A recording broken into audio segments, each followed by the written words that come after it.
Okay. What's your name? Connie Jackson. I go by CJ. Have you always gone by CJ? Yes. Well, Really? since college. Okay. All right.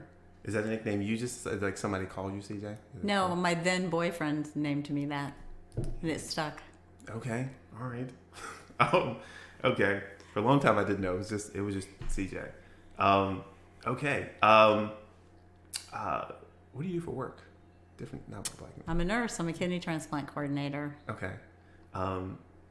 And of course we asked you about cycling. So what kind of like riding do you do? Like what?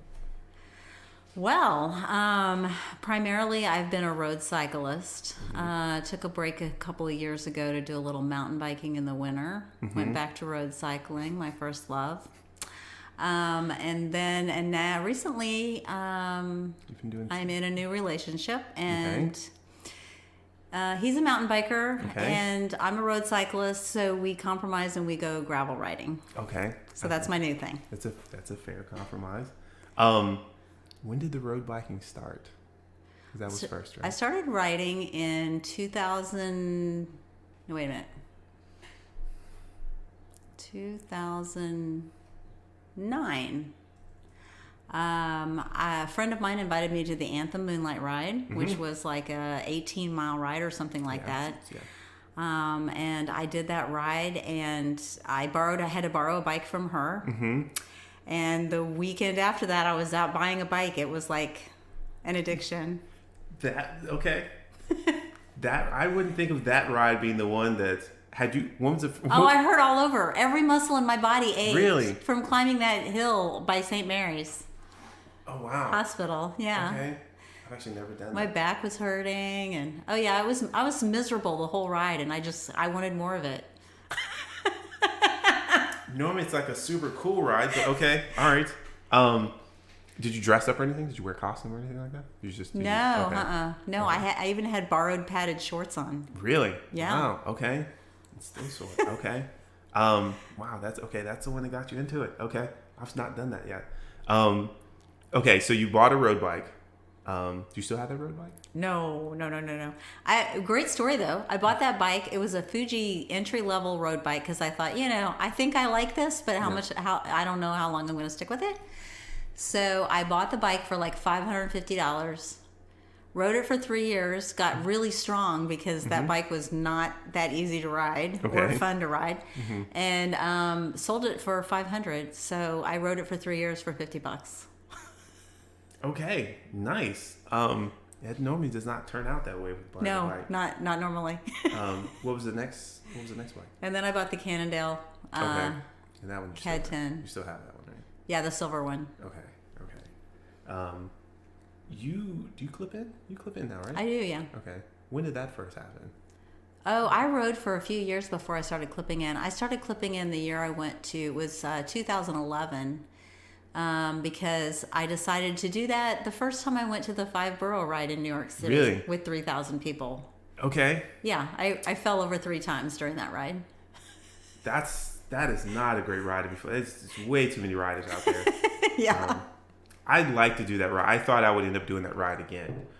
But the idea of going back to New York with 30,000 people riding around doesn't seem like the best idea. I agree with you. It's a good experience to have one time, and then it's so much fun. You think I want to do this again, right. And then every time you think about it, you're like, nah, not really. Right? Yeah, it's coordination. Getting up to New York. How do you get around? That's a lot, and that's also why I haven't gone back or didn't try to go back. I went 2018. Me and Josh actually went up there. Right? Yeah, I remember. Okay. Since we mentioned events, like you do events often, right? Yeah. Okay. Do you have 3 favorite or really memorable events that you've done? 3. I'm sure there's plenty. Actually, the very first one. Well, okay, so I do a lot of bike touring, but the first thing that popped in my head as far as events was the Festivallo ride that we did down in North Carolina a couple years ago in the fall. I thought that little cabin that we rented that had like all the bugs and everything in it was like awesome. It was right on the water. It was a little view. Fishing happened that weekend, and Yeah. It was nice. That was a lot of fun. So that's the first thing that popped in my head. Okay. So many fun events, though. Mm-hmm. Obviously, bike touring in Italy, Okay. bike touring in Canada, across the state of New York. All my bike tours are like special memories. When was the last time you went on the bike tour? The Italy, was that the... The last bike tour was Canada, actually. Really? Yeah. Okay. Went back to Canada after Italy. Okay.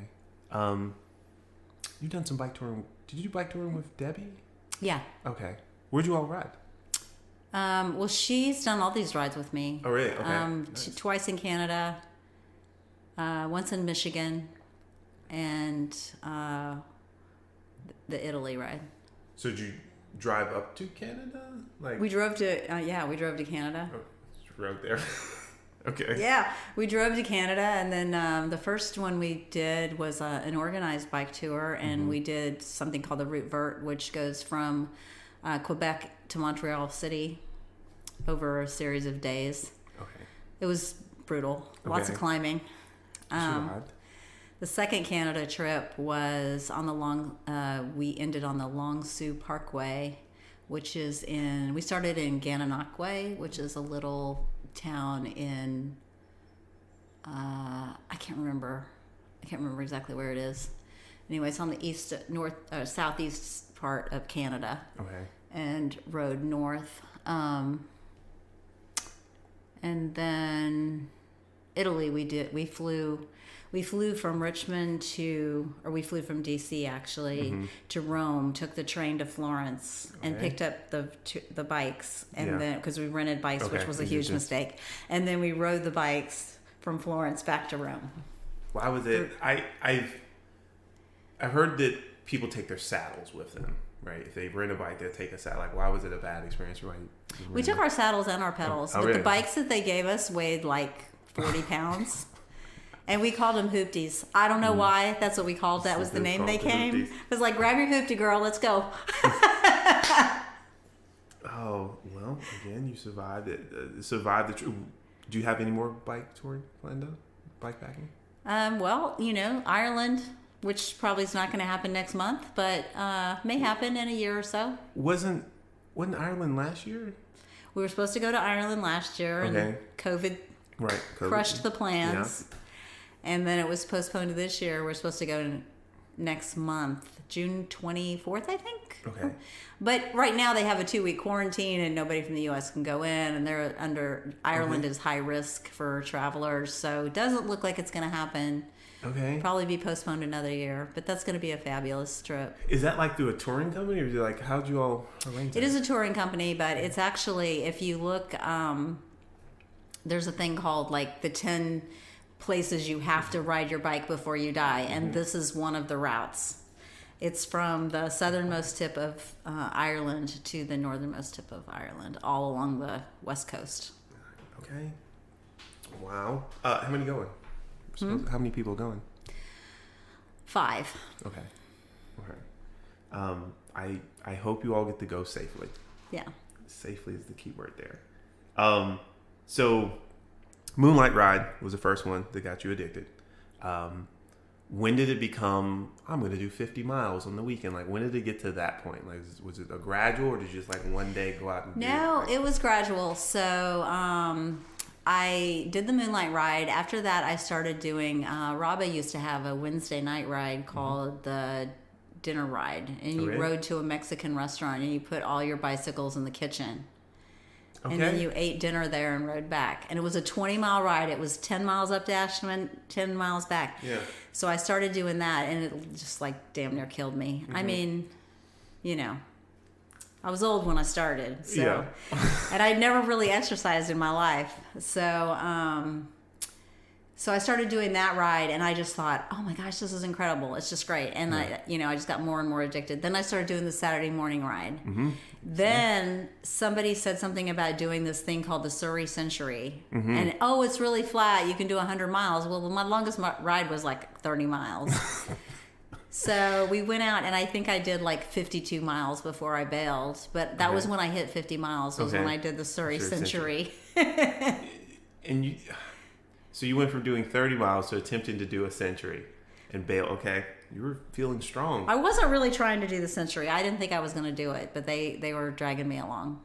Nobody was and like... And I am known to, like, buckle to peer pressure. I don't know if you know that about me. I've seen that happen. But I'm just thinking, like, somebody should be like, maybe you should have trained a bit more before doing this. But yeah, I mean, I was riding for a few months.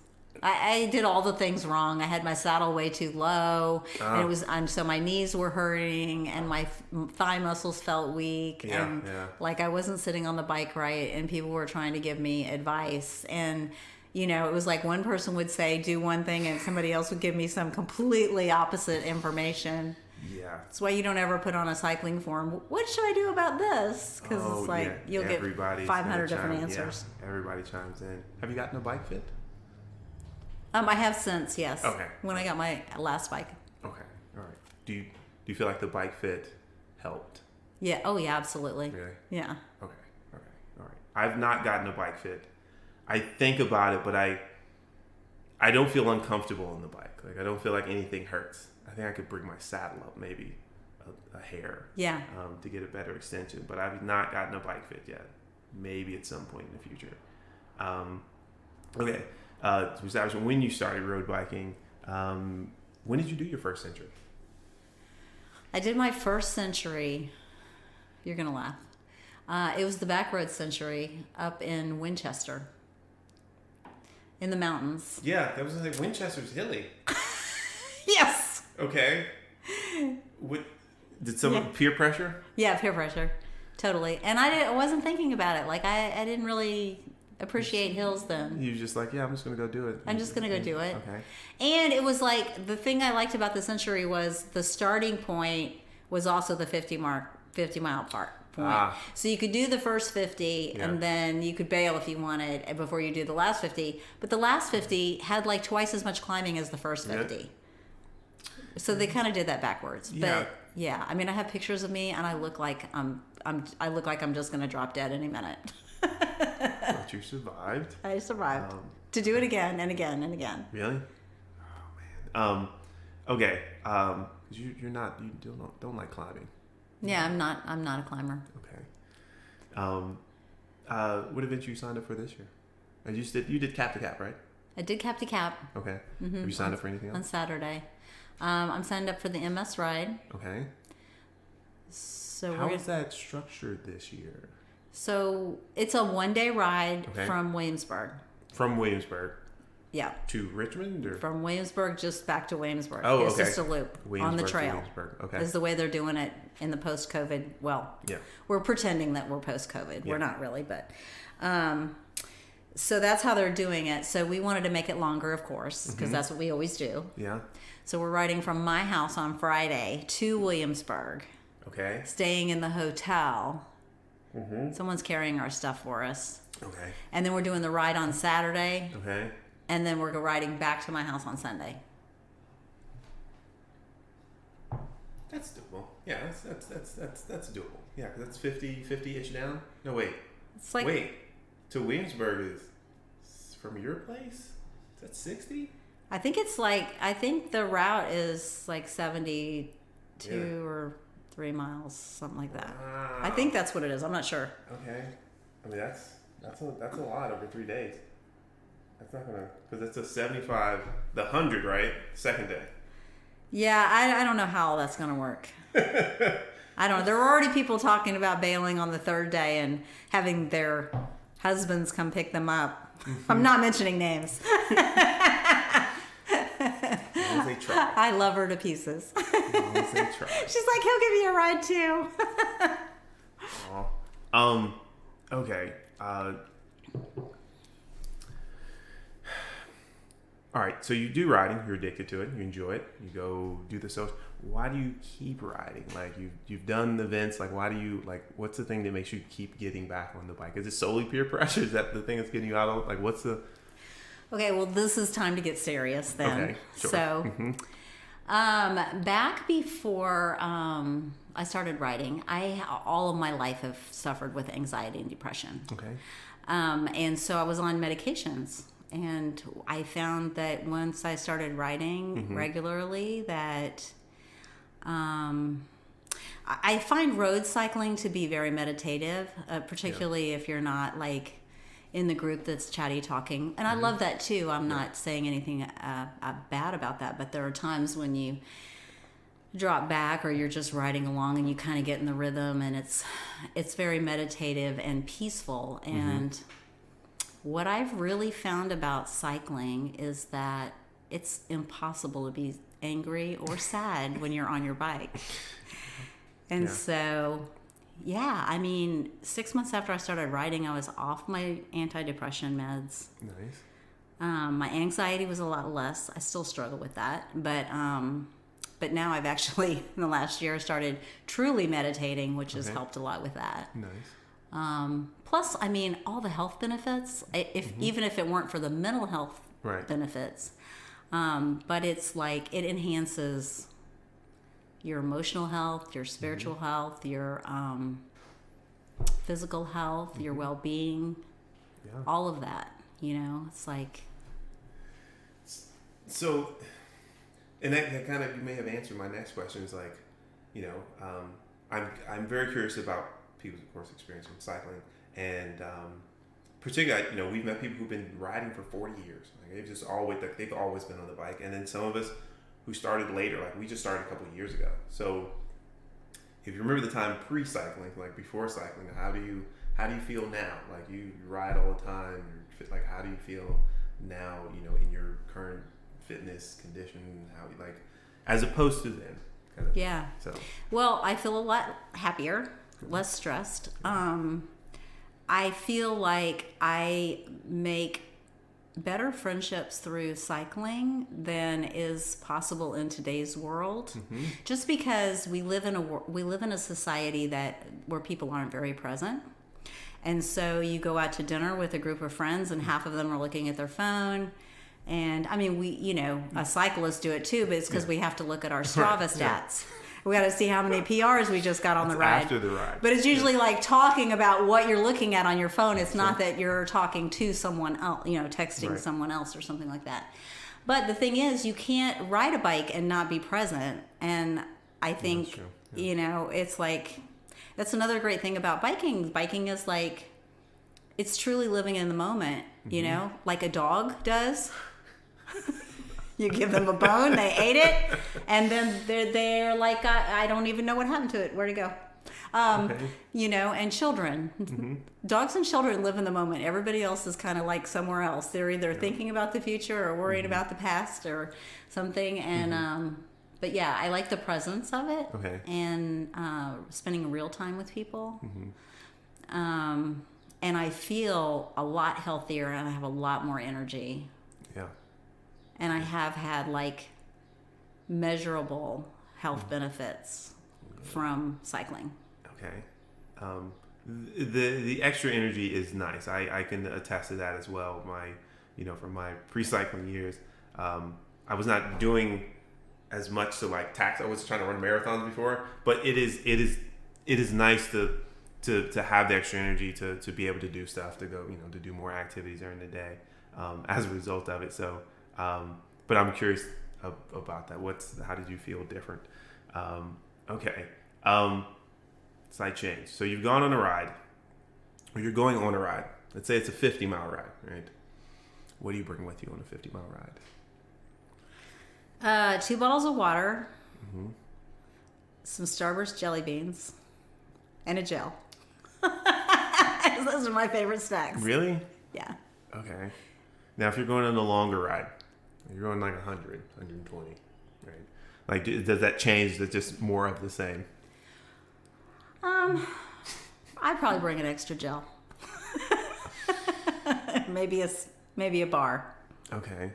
So you're on the ride. What do you want to see at the rest stops? Like, what's the things you've had at a rest stop and it's like, that was fucking delicious. I want to have that at every rest stop. Gluten-free cookies. Yeah.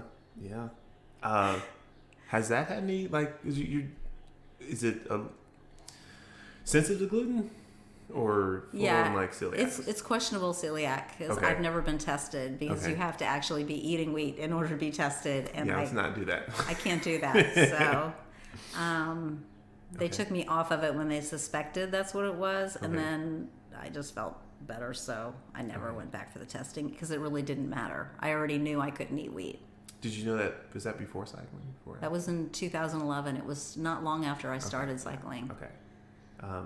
Okay. All right. And so you just, it makes you think of the Jamestown Center because they have gluten-free options. The Yeah, Jamestown Center, yeah. they do. Some places they do, yeah. It's it's getting better than it was back then. Yeah. Yes, I see the more gluten-free vegan options. Like they're clearly labeling, labeling everything to let us know. I'm avoiding cheese. I'm lactose intolerant. Right. Which made me think of our trip, and Lucille was there. I can't eat beef. I can't eat gluten. I can't eat dairy. The health restrictions going on there. Okay. Snacks. You weren't riding before. You weren't doing any activities before the cycling, right? I was going to a gym about 3 days a week and like pretending to lift weights and walk on the treadmill. Okay. For a few minutes. I mean, it was probably better than nothing, but That was minimally better than nothing. That was more than what I was doing then, before the cycling. So do you like set goals? Are you're frequent rider? Do you set cycling goals? I usually have a goal every year. Okay. So I had like the 4,000 miles a year goal, and then I did that. So then it was the 5,000 miles a year goal, and then it was the 6,000 miles a year goal. So for the last 2 years, I've ridden over 6,000 miles. But then, but also last year's goal really wasn't mileage aimed. It was aimed at like doing 1 century per month. Okay. So I did that last year. I did Right, I know. 12 or 13 centuries last year. I'm not sure. I can't remember exactly. And that was going to be my goal again this year, but I'm already a couple behind. Okay. I did mention this gravel biking thing. Yeah. It's kind of taken me away. Yeah. Cycling and vacations. Do you take the bike with you every time you go on a trip? Is it like... It's so funny. You should ask that. So every trip I've gone on since 2009 has been a bicycle vacation. Really? So up early, if you like, you drink a little wine the night before, you get up that morning early, you eat breakfast, you hit the road by 8:30, you go do your however many miles you're going to do, see what you're going to see, come back, cook a big dinner, eat a bunch of food, sit around, talk, drink some more wine, go to bed, get up, do it, repeat. Yeah. Right? So that's what all my vacations have been. Last month, went on vacation to South Carolina with my new boyfriend. And it wasn't that kind of vacation. It was sleep in, drink coffee, lay around in jammies. Yeah. And I thought, oh my God, this is going to drive me nuts. But then I thought, this is the kind of vacation everybody has. And not that we didn't ride, because we did. Okay. I mean, we basically parked his vehicle at the B&B, and we didn't drive it most of the time we were there. We had the bikes, and so we were riding around the island and stuff. But it wasn't like just go out and slam in. Yeah. It was just like tool around on the beach. And so it was nice. I like them both. It's like comparing apples and oranges. Okay. That's okay. Every vacation's been a cycling vacation. Okay. I think most of my road trips, I've taken the bike. I've tried to take the bike with me and then like go a day early or something like that to get a ride in. Yeah. But I'm glad that was a good trip. And that you don't feel that you should have ridden 60 or 70 miles right. each and every day. So COVID happened last year. Still is happening. How did that impact the cycling that you were doing, like the riding? Like, did it have any impact at all? I mean, no, it impacted your work. Right. For sure. Definitely impacted me at work, which made my need for cycling even greater. The de-stressing part. Yeah. But I mean, all the group rides were canceled, but our little group of 4 or 5 people continued to ride together. The doctors that I work with, I trust them a lot, and they basically said from the get-go, you're not going to get this from riding a bike behind someone. you're going to get it when you're in the parking lot and you take your masks off. If you're hugging, you're like, don't hug, don't, do that Right, kind of stuff that we all love to do. Yeah. We all love to hug each other and get close and talk. But yeah, I mean, we just all were playing it safe, distancing as much as we could, and still riding together, still doing pace lines. Yeah. Fortunately, none of us. Yes, there were no incidents. There were no incidents in the group that we rode in. Right. That way. Speaking of being in groups, you're a member of Rabble? I am. How long have you been a member of Rabble? Oh my goodness. Since Probably 2012, 11 or 12. Okay. Maybe 10. Okay. No, that's right. I joined right away. It was like 2009 or 2010. Okay. Did it seem friendly? Did people seem very welcoming when you joined? How was it? Not initially. Okay. When I first joined, I went on. Well, the Wednesday night ride, the people were really nice. The ride leaders that we had, and I can't even remember who they were. I'm sure they're still around, but I don't remember. Yeah. But first time I went on a different ride on a Saturday that wasn't like from Laurel Park. It was from somewhere else. It was from a church. And I got dropped and I got lost. And then the ride leader came back and found me, and then all the way back to the parking lot told me how I should sign up a ride that I was more suitable for. So I was pretty upset, and I was like, I'm not going to ride with this club anymore. But I think it's changed a lot. I think we're a lot more inclusive now. Not to say that people don't get dropped, because I'm sure that it happens occasionally, but it's certainly don't think anybody's going to get chewed out for coming to a ride. Yeah. We all hope that the person, the new person who comes along has taken stock of how good a cyclist they are, so they don't pick I'm going to pick the group that's on 20 miles an hour for 70 miles kind of thing. Right. Because the ride leader will hopefully help out, but the ride leader's there to ride as well, Okay. So you're on the board of RABA. I am. What's your position on the board? I'm the vice president, I think. No, I'm just kidding. Yes, I am the vice president. You're VP? Oh, really? Yeah. Where were you last year? Apparel chairman. Okay. All right. Director at large. That's right. Okay. All right. That's what I remember. I didn't know you were VP. I didn't See, it's a secret. Don't tell anyone. Did you like the apparel position? Did you like? I mean, was that your first one? Was that your first board position? That was my first board position. Yes. Okay. As apparel chairman, when I designed the new kit. Yeah. Who's doing it now? I'm still doing it. Oh, okay. Double duty. Yeah, okay. they were gonna pass it on, but I really enjoyed doing it last year, and I wanted to do it again. So because I wanted to add some more pieces. Sure. This year, so. Okay. I think just being able to get the stuff directly helps out, as opposed to having to you have to keep stock of everything, and we've got to come see you, that kind of thing. Right. I know that was probably. Well, plus during COVID, it was hands off, hands free delivery thing, and so that's kind of what started it. But I think it's a great idea, and it takes a lot of work off the back of whoever is doing apparel. Right. You don't have to keep inventory. Collect money and keep inventory and all that. Lighthearted question before the more serious stuff. Earliest memory of riding a bike. Please don't tell me you started riding in 2009. No. I had a Western Flyer banana seat. Okay.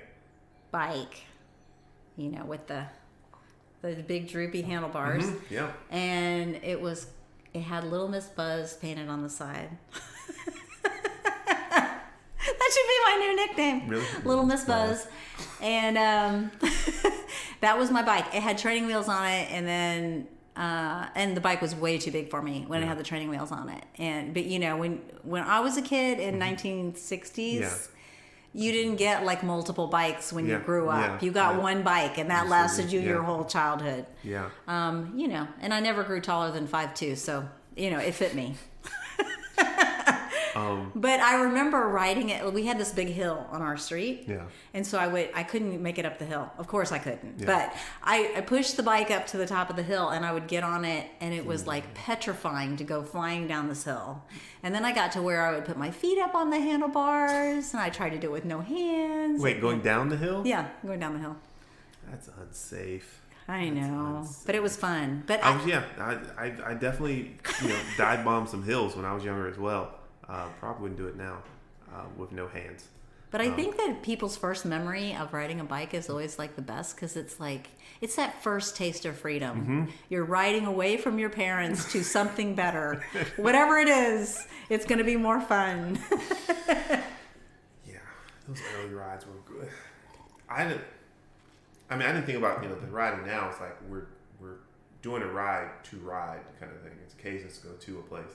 Those early rides were always I'm going to a place and enjoying the process, enjoy the journey with friends. Riding bikes around the neighborhood, but never thought about like doing the ride for the ride's sake kind of. Right. Thing. It was like riding to a friend's house or riding to the field to play football. Right. Yeah, exactly right. Some destination there. Who taught you how to ride? My dad. Really? Mm-hmm. Okay. Did he ever ride with you or anything like that? He just taught you how to ride? No, he didn't. Okay. Have you convinced anyone to join road cycling or cycling at all? Have you converted anyone?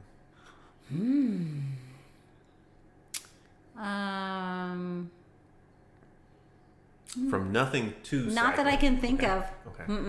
Okay. No, I mean I converted Debbie into a tourer from Really? being a cyclist, but that's as far as I've gotten. She was just the two of you were just doing like the regular rides around town, okay, and decided to do the touring. Okay. I've yet to convince anybody to start cycling. I tried to talk to some of my friends who were pretty fit, and none of them were into it. None of them were in. Even the guy who went on the first ride with me was not really interested in starting to do more cycling. Right. So I have gotten none. Okay. Have you been in any accidents? I've been in a few. I was born in Georgia last month. Okay. Last March. In March, yeah. In March, Okay. I was one in Georgia. EMS came. I hurt my helmet. Okay. So I hit my head. So EMS had to come and check me out, but Okay. I made them go away. I didn't want to go to the hospital. And then I got a ride back home. Okay. But that one wasn't bad. But the bad one was in May 22nd of 2014. Okay. I was trying out a new route to work, and I was going through an intersection that was unfamiliar to me. Okay. At Lee and Hermitage.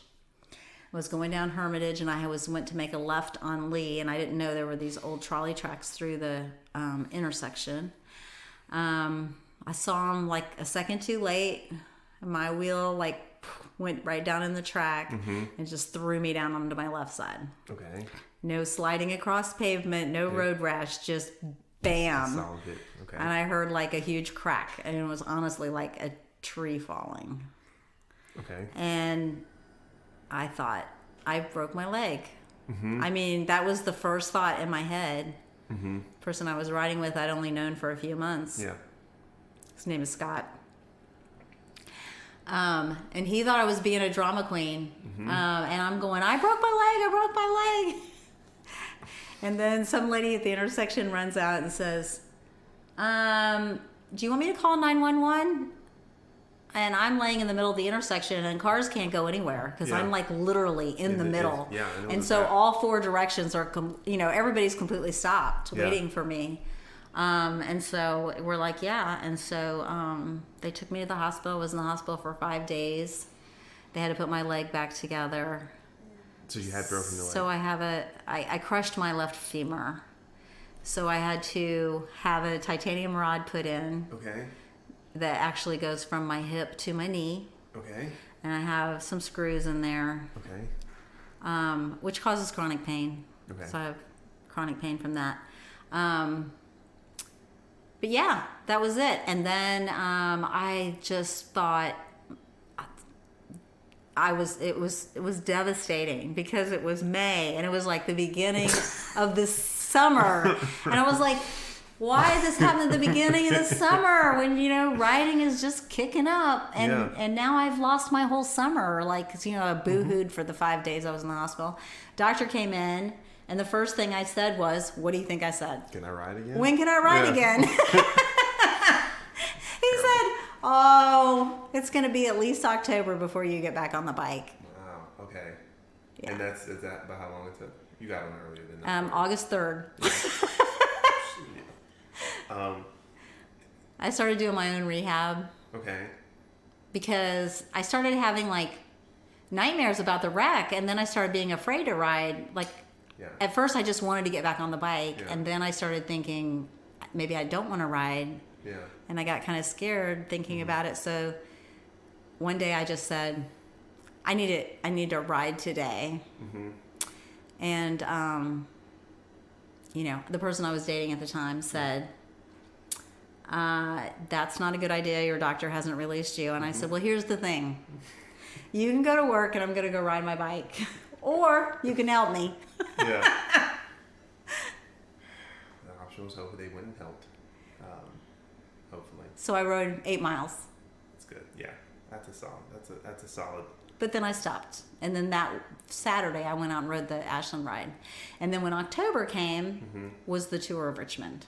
Oh, really? Okay. And I wanted to do that. Okay. So that's when you got interviewed. Was that what station? The interview, I think it was on ABC. Okay. It was Sydney Cameron, Channel 8. That's what it was. Okay. Channel 8, whatever network that is. Okay. Yeah, so she came and interviewed me, and my plan was to go do a 50-mile. I changed my mind that morning. I was feeling great, and I had all this adrenaline pumping, and I was like, I'm going to do the 70. And, of course, none of my friends were doing the 70. Everybody was either doing the 50 or the century, and I knew I couldn't do a century. So I did that whole 70 miles by myself. Well, really? By myself with, 500 people I didn't know. Yeah. But oh, wow. Okay. So, and you answered the question, was like, how did you feel after the accident? And so you felt a little squeamish about being on the bike afterwards? Okay. Yeah, it seemed like the longer it went, the more afraid I started getting. Mm-hmm. And so I was just like, I just got to do it. You've been through that intersection again, haven't you? Because I know exactly where that is. I passed through that intersection. Well, it's funny because for the longest time I went through that intersection and I would either slow way down or I would even get off the bike and walk. Okay. Walk across the intersection to the other side and then get back on the bike to go through. And then it was right before that interview that I rode it. Really? I rode through it by myself. And it's funny because a friend snapped a picture of me going through it the first time I rode through it. Yeah. And stayed on my bike, and there was an ambulance right behind me. Really? In the picture. Like, nobody even noticed it till after I looked at the picture. Oh, wow. Okay. That's crazy. So you survived a serious accident. You're still riding. Okay. What's something you didn't know let's see how to ask this. What's something you're quite aware of now that you wish you would have told yourself about riding or just cycling in general the first couple months? What's something you would have wanted to have told yourself about cycling or your experiences? I really wish I had known, I wish I had known how much it was going to change my life. I mean, it kind of changed it in so many different ways. It changed even the trajectory of my life and the things that I focused on before and after. So, okay. Yeah. Yeah, that would have been good information. That would have been good. That would have been more motivation, I suppose. To know that. Oh, and I would have told myself, don't buy a cheap bike to start with. Nobody knows. Because you are going to love this. Yeah. Nobody knows for sure they're going to become addicted. Like, it then happens. It's a safe bet, to tell someone not to spend $4,000 on their first bike. Right. Without knowing. But yes, it would have been nice to, just get the really nice bike to start off with. Right? That's the one you're going to be on. Okay. How do you feel if you're out somewhere, you've done your riding? How do you feel when you see some other people out riding? Do you you're doing yard work and you see a group of cyclists pass, you're out with people. Like, do you feel anything, or just like, there's people on bikes? Oh, if I'm like out in my yard If working, if you're doing something non-cycling, but you see other cyclists come by and pass you, I'm like, oh, I need to be doing that. I need to put this rake away. Yeah. Why am I not riding? So the only thing that's good to do if you're not riding is cleaning your bike. Because if you're cleaning your bike, you feel like you're doing biking. Yeah. That's related. This is useful work here. Yeah, I can see that. I didn't think about that. I have to clean my bike outside. So, I've had that happen where a couple times helping people move and saw like a Peloton pass by. I should be out there riding. Yeah. So you have done some mountain biking. Yeah. And now the gravel biking. Yeah. It's a bit of a compromise situation there. Clearly road biking is the passion. How do you feel about the mountain biking? Like, clearly you're not doing that anymore. Do you still have the mountain bike? I actually sold my mountain bike. I've toyed with the idea of getting another one just because I like all kinds of cycling. Okay. And I think that they're so different because, as I was talking about earlier, like road cycling is so meditative and so rhythmic. Mm-hmm. And in road cycling, I mean, there's a fair amount of coasting. Mm-hmm. Yeah. There's really not in mountain biking. In mountain biking, your butt doesn't even get sore because you're never on the saddle. Mm-hmm. You're always like standing. My thighs get a much harder workout. Right. Mountain biking or gravel biking because there's not really any coasting. It's, your legs are going the whole time. Mountain biking is not meditative at all. You have to be painfully in the moment. It's like, a rock, a tree, a hole, this or that. And, oh, God, there's somebody coming the other way on this, single track or something. And so it's like you have to be, like, really quick. Yeah. With your thoughts. So it's completely different. It's like two different sports, I think. Yeah, I've not done the mountain biking, and I am aware of that. I think about the trees, the roots, and all that kind of stuff, and, like, my vision's not great. Yeah. And I don't have a mountain bike. But I think about that a lot. If I tried mountain biking, would I even be able to like adjust? Would I even be able to maneuver as quickly as I would need to? Because I feel like I can't see as well. I know I can see as well. Yeah. So I've avoided it. A few people tried to get me to mountain bike, but it hasn't happened yet. Well, there's all kinds of little things that happen to you because like the bars are straight, and so if you're too close to a tree, you'll hit your handlebar on the tree, and it can push you over. And in road cycling, you often coast with 1 foot down and 1 foot up. Mm-hmm. But in mountain biking, you never, when you do coast, like if you're going through rocks or something, you never want to have one pedal down because you're guaranteed to hit that on a stump or a rock, and it'll knock you over. It's the first way I wrecked on my mountain bike. Is you were coasting with you have to keep your feet parallel. Nice. I would not have even thought of it. So you have more clearance under the bike. Yeah, just little things like that you learn, but yeah, it's a lot. And then, you're rolling over logs, and if you're a road cyclist, you've got skinny tires that are hyperinflated. Yeah. And if you hit a log, what's going to happen? You're going to go flying over the handlebars. Yep. So it takes a while to trust the tires. You really have to just kind of relax and not be real stiff and relax and, have lower air pressure in your tire so you have more rubber on the mud, and you can roll right over those logs. But the first few times you do it, it's petrifying because you're just sure you're going to fly over the handlebars when you hit the log. I am not there yet. That will take a while. But what about the gravel biking? Gravel biking is really fun, and it's also different because learning to trust your tires and trust your bike and be in a more flex position because on gravel a lot of times you can like really hold on tight because you feel like you're going to lose your bike out from under you. Okay. So it takes a little practice too, and then it's like there's different types of gravel because you've got like crushed limestone, which is pretty easy to ride on, and then if you're down at Reedy Creek, the rocks are like the size of your fist that you're riding across. So it's a good workout. It's a really good workout. Okay. And if you saw a new person who was like, I think I'd like to get into cycling, other than don't get a cheap bike. Yeah. Yeah, because a lot of people ask me this. I have a lot of friends that have gotten into cycling, especially during the pandemic. Mm-hmm. Yeah. People I work with and stuff. Yeah. And they're like, oh, I'm thinking about starting to ride. What bike should I go get? I hate that question. That and what saddle should I get? I don't enjoy it because it just depends on your ass. Like, Yeah. try some saddles. Let's figure it out. Yeah, I can't help you with the saddle situation. Yeah. How many saddles have you used on your road bike? Did you go with the stock saddle, or how many saddles have you gone through? A lot, more than I can count. Really? Definitely more than I can count. Okay. Yeah, I tried several before I found one that I really liked, which is a Sully. Mm-hmm. And now I have a new one, a Terry, I think it's the Liberator Pro or something like that. Sounds like anything but a saddle, but it really is a saddle. But it's great. Okay. I love it. That's what I have on my road bike now. Okay. Yeah, the saddle thing is like, I got lucky with my first two bikes, and the stock saddle worked just fine. The Canyon, the one I ride now, I think I've had 4 or 5 saddles on there. I think I'm on the 5th saddle, I think, now. Okay. Oh man, we've covered quite a bit here. You do set goals, and do you just use Strava? Do you use Strava? I do. I use Strava. Okay. Mm-hmm.